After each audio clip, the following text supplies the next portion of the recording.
Right, so first of all, apologies for, so as I make this, I've not yet posted day 3. That's because I spent yesterday just making and putting up videos of that open mic night. And because it's all in 4K and because I have a terrible internet connection, that was an all-day job. It wasn't all day of working, it was all day of my computer being locked up and unusable, which meant that I couldn't do anything else. Now, it was important that I not be doing anything else because I needed to be doing that on the London City Voices YouTube account, as opposed to my own account, and that meant that I couldn't really do anything else, because if I start doing things while still logged into the London City Voices account, then anyone that's on that account will suddenly see my search history for that day, and I might accidentally upload things to the LCV channel, which obviously nobody wants. That would be a terrible oversight. Now, being that I did spend all of yesterday just stewing in my own juices whilst getting these videos done, I did not actually shave yesterday. I also didn't shower or anything yesterday because I'm a disgusting human being. So there we go. That's why, with a bit of luck, this should now be day 5 and not day 4, because there was no day 4.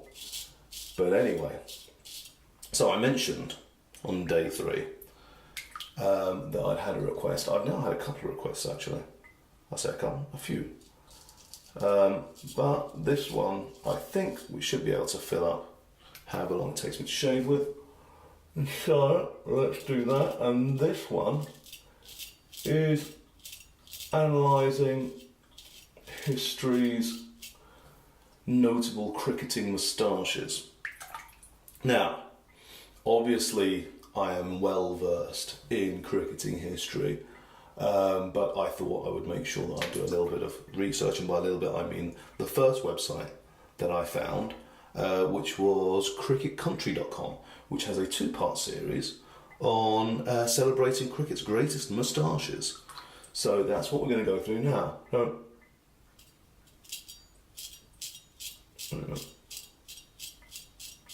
So let's start from the beginning. Now, obviously, it makes mention of, and this I actually was aware of, that your first cricketing superstar, also notable for his facial hair, is W.G. Grace.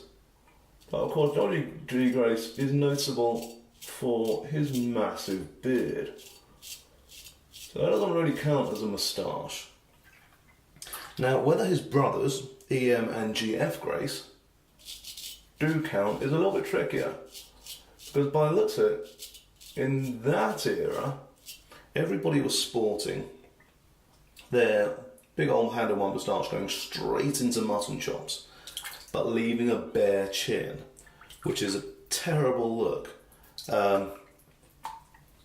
And I mean, something about this is all very much we're not actual athletes that it's got about it, and obviously that's a thing that you'll get a lot when you go back to your sort of 1800s and that kind of thing, where nobody gets paid to be an athlete.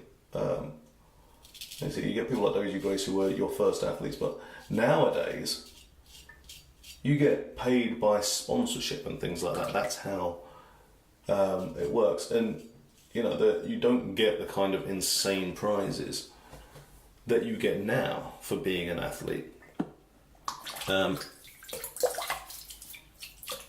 You weren't getting paid the equivalent of millions of pounds for winning a given trophy. So it's basically all sports were, like minor sports, actually, even though minor sports now are starting to get those kinds of rewards anyway. I say minor sports, just sports that are underrepresented in media. So what you found was that the only people that could the only people that could actually be athletes were the well-to-do. And that's kind of apparent, and it's, it's something that's very obvious to anyone that plays cricket, is that it's clearly not set up for the common man. Obviously, professional cricket is changing somewhat, where it is now very much you get proper athletes in there, and what you would call cricket whites are becoming less and less, standard. Where previously you're effectively wearing a suit plus pads. I always find this weird thing where football, association football, it is a winter game, but you wear shorts and a t-shirt. Whereas cricket is a summer game, but you wear long sleeves, a jumper, white trousers, And I now realise that it's because one is historically for plebs, and the other one is for the upper classes.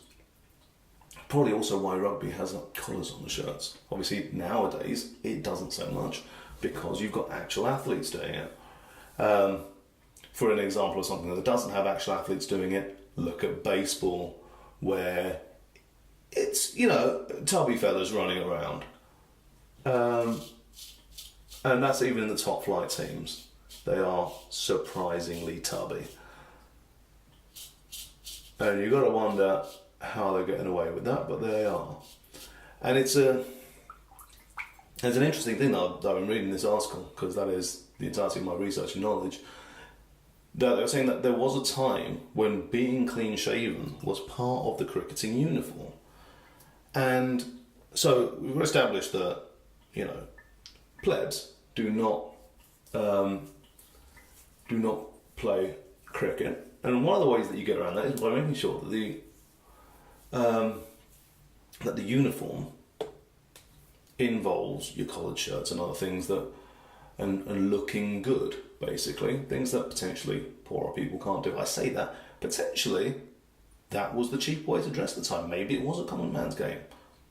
It'd be interesting to know. Not interesting enough for me to put any proper investigation into it, but let's pretend that this is how history's going at the moment, and it's a common man's game. And it's not a common man's game, it's set up to exclude the plebs. And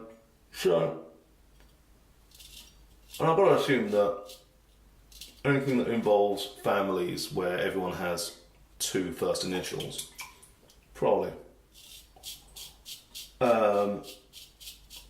not that inclusive of the lower classes. I say that the photo they've got next to EM and GF Grace is Tom Horan, and he looks like he's just come straight out of a coal mine. So you never know. Anyway, the issue is that being clean shaven was apparently such a part of the uniform that people were expected to shave during the break. So when they broke for lunch, they would have to go for a shave. Because heaven forbid, you have a 5 o'clock shadow. Now, if that's all it was, if that was the entirety of the rule, that you can't have any facial hair or look like you are growing facial hair, then what you have there is a case of indirect discrimination against certain ethnicities, religions, and so on, that are either going to be particularly hirsute or, for cultural reasons, do not shave. Perhaps because, they're Sikhs and you're not allowed to shave. Perhaps because they're Arabs, Muslims, so on and so forth. And a beard is a status symbol, and therefore you wouldn't want to remove it. Which means that anybody of status will have a beard in that culture. And so they won't want to become cricketers if it requires them to remove that beard. And that's how indirect discrimination works. You don't say, no darkies, you say no, whatever it is that is common to the majority of the people that you're trying to exclude. Also a big part of the whole equal pay debacle, with saying, oh, but you know, women aren't doing the same jobs as men, that's why they're not getting paid. And the issue is, no, you're not paying the jobs that women do as much as you pay the jobs that men do. It's not that they are somehow less valuable jobs. So there you go. That's how indirect discrimination works. However, we are looking at cricketing moustaches. And yes, I'd say the first three ones, I'm not sure they even count as moustaches. They've got a lot of beard helping them up. However, the next crop very much are moustaches. And there's some variation in the moustaches. Obviously, there are fashions in any given time period, with any given style, and no less in moustaches.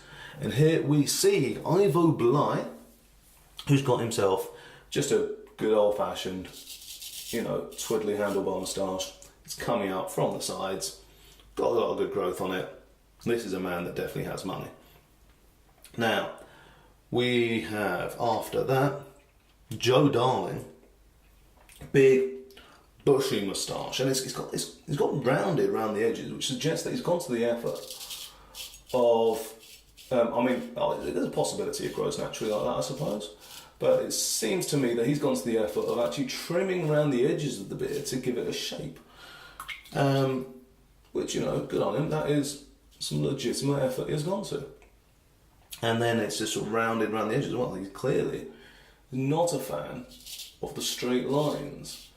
Unlike Stanley Jackson, who, being a military man, precision, and he's managed to go straight across, which is difficult because obviously your lips will naturally curve round. So having one that does just go straight line straight across is going to be reasonably tricky and require a little bit of optical illusion, Foley.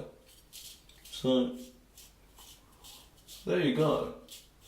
And then Drewy Stoddart has just a more impressive version of Ivo Bly's one, just full of going on, a proper walrus type thing. And there's a point in all of these where you have to be able to grow good moustache. I could get close to an Ivo Bly, but I couldn't do a Drewy Stoddart because just the growth isn't going to be there. And this is what you get when you get your Magnum PI type situation, that kind of thing. Now, next up, we're going to move on in history. And we get to Ernie Jones and Hugh Trumbull. Both have similar things going on. Once again, you've got these moustache, and they've got much longer faces as well. So we're now looking at more probably taller men, skinnier men. Now, Ernie Jones, that's a big fat walrus moustache. Hugh Trumbull, that's the kind of moustache that I would probably grow. It looks quite impressive, but it's because he's just put enough growth into it that he can get over the fact that it's not actually that impressive moustache. That would have taken him quite a while to grow, I am going to guess. And then we get on to KS Ranjit Singh and JM Framji Patel. So we're now getting on to your South Asian cricketers. So obviously the game is opening itself up further. And so JM Framji Patel, that's a solid moustache, lots of good body on it, quite a good and he's also in profile in this picture, so you've got this whole just Kaiser Wilhelm type sort of feel to him. Whereas KS Ranjit Singh, he looks like a 10-year-old boy, and his moustache kind of goes. It doesn't help that he's wearing a schoolboy cap, which I'm guessing is part of the uniform because I've been seeing a few of these in the photos. But yeah, no, he doesn't look great with the moustache. He could probably do without it, but maybe it's the only thing that will make people believe that he's not 10. And then finally on this particular page, we've got who who have we got? George Challoner and Percy Fender. Now Percy Fender, he's got himself the slightly tighter version of the handlebar. It's still going up. He's still put some shape into it. And actually, once again, you need to have a good ability to grow a moustache to be able to get that moustache to happen. However, George Challoner, that is just a straight Hitler. It's a little bit wider perhaps, but I'm guessing at some point at least, Hitler probably had that moustache. Just in getting to the moustache that he ended up with, there's just not that much difference in it. So I'm going to suggest, not aping the Challoner moustache in polite society. Right, next up, I've not seen these ones beforehand. We've now got Waqar Hassan, and it's a pencil. I don't know why you would do a pencil moustache. Even if you can grow good moustache, you end up with a pencil moustache and then you look like you can't grow good moustache, so we don't know. I mean, judging by his eyebrows, surely he can grow good moustache, but apparently, I don't know. And you've got Jack Saunders, who I'm guessing we've now gone back in history because this appears to be sort of like a daguerreotype situation going on. Once again, he's got some side going onto it, but by the looks of it, that is another person who can't grow a good moustache. He's put the effort in. He's gone as far as he can go. And we can't really ask him any more of him. But maybe he should have just left it alone. And the thing is, by the looks of it, there was a time when, I don't know if before or after, you couldn't have a moustache, you had to have a moustache. And it's kind of like American police forces, where just everyone has a moustache. It'd be weird not to. And so if you are not particularly hirsute, it gives you a problem, because obviously you're not growing good moustache. And what do? And what you do is you keep growing and growing and growing until the moustache kind of sorts itself out, which it will kind of do. And nowadays, people don't know any better, because not so many people have these giant moustaches. But at the time, I'm guessing they would have got a massive ribbing from everybody. Next up, we've got Mushtaq Mohammed and Ian Chappell. And, I mean, they're trying to do the same thing. Ian Chappell appears to be a much hairier person. He's got the full biker moustache going down. And, his looks very natural. Whereas, once again, Mushtaq Mohammed's, it's just there. It's the same as we had before, where he looks like a child, and it's just not a great moustache. That said, he's got good growth down the sides, so it may just be a thin lip. So that's kind of something that I suffer from as well. There's not a lot of lip here. You need, if you've got yourself a massive lip, you can go for that big bushy sort of coma thing going on, where it's just like, that's kind of what you want. Next, we've got Ross Edwards, Dennis Lilly, Paul Sheehan, and Greg Chappell. Didn't we already have Greg Chappell? No, we had Ian Chappell. They might be related. Apparently families happen a lot. And, pretty much everyone's trying to go for the handlebar. Paul Sheehan's putting a little bit of fun to it, but everyone's got roughly the same thing going on. None of them are particularly impressive, but there's nothing really wrong with any of them. And am I done here? Let's say yes. Why not? Next up, we've got Max Walker, and that's just natural. That is, he's got a little bit of drip to it, so a little bit of handlebar. He hasn't gone all the way down, so it looks like it's all part of this, just a regular moustache. But there's a lot of bush to it. So this is a man that naturally grows his moustache. It's just easier for him to grow like this. And then we've got Clive Lloyd, Richard Hadley, and Clive Rice. Now, Clive Lloyd, black man, going to grow some good moustache and some good beard. When I was talking previously about being able to grow moustache grow beard for contouring, generally black people are going to be much better at doing that. It's just going to grow out higher. It's going to grow out thicker. In my experience, it may just be that black people have the good sense to not bother growing the facial hair if they can't grow it well. So only the ones that look particularly good do. And with Richard Hadley and with Clive Rice, it's fine. You know, once again, I think by this point you've just got people growing 70s and 80s moustaches, and so you start getting a lot of people that probably shouldn't be growing moustaches, don't need to grow moustaches. And this is something that you see with Alan Border, who clearly does not grow a good moustache. That's just a filthy moustache. Whereas Rod Marsh, that is your proper sifter there. That is just, that's a full, just a block of moustache on top of there. It's got a little bit of curve to it, as you naturally would. But yeah, no, that's that's going to get all up in his mouth every so often if he doesn't keep it maintained. Next, we're getting loads of these now, and I've now finished. I should probably just start washing my face off. Next up, we have Ewan Chatfield, Eddie Hemmings, Jeremy Coney, Duleep Mendes, Roy Diaz, and Robin Jackman. And what we're getting from that is, so Ewan Chatfield, it's fine. Eddie Hemmings, that's probably a decent moustache. You know, he's okay. He grows good moustache, but it doesn't look good on him. I'd say he probably shouldn't do that. Jeremy Coney, I can barely tell he's got a moustache. I'm sure it's there, but it's going to be a bit of a dirty moustache. Let's see, Duleep Mendes, it's fine. He's also got a lot of scraggle going on the chin as well, by the looks of it. So that just makes him look unkempt, which I'm well versed in. Roy Diaz, it's fine. You know, that's a fine moustache, not massive, not little. It works. And Robin Jackman, he looks like he does well with a moustache, but he just doesn't grow the moustache that he should do well with. Next, we've got Abid Ali, Bhagwat Chandrasekhar, Srinivas Venkataragavan, and Gundappa Viswanath, yeah. That's easier than I made it look. So, Abid Ali, once again, he's effectively gone for a pencil. I'm not sure if he's got any option in doing that. He probably could have just done without. Bhagwat Chandrasekhar, yeah, that's fine. I think he's probably not the best at growing moustaches, but it works. Srinivas Venkataragavan, these are difficult names. And yeah, that's all right.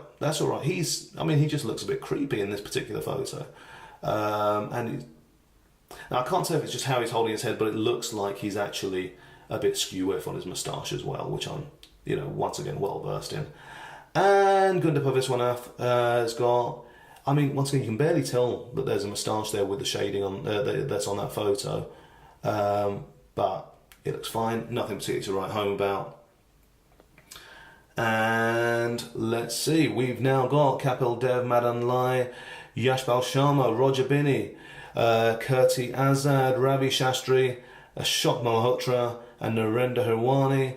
And let's find the ones that are actually, good ones out of that. Potentially Kapil Dev, Madan Lai, not so much. Yashpal Sharma, he's put a lot of effort into the shape on it, but it just doesn't grow great. Roger Binney and Kirti Azad, it's fine. Kirti Azad maybe is quite good. It's a very small picture there, so it's hard to tell. Ravi Shastri is definitely going to sexually assault somebody. Ashok Malhotra, I've got a feeling that is decent moustache. He just doesn't look great generally. It's the hair. Once again, it's the problem with the 70s and 80s making people have bad ideas for hair. And Narendra Hirwani, he's got a whole package going on. He's looking very distinctive. He's got his sweatband. He's got his glasses. He's got his great hair. I don't really care how good the moustache is there because he is generally looking great. So let's leave it at that. And there we go. I'm now out of people. I've taken far too long doing this. So hopefully you will all appreciate that.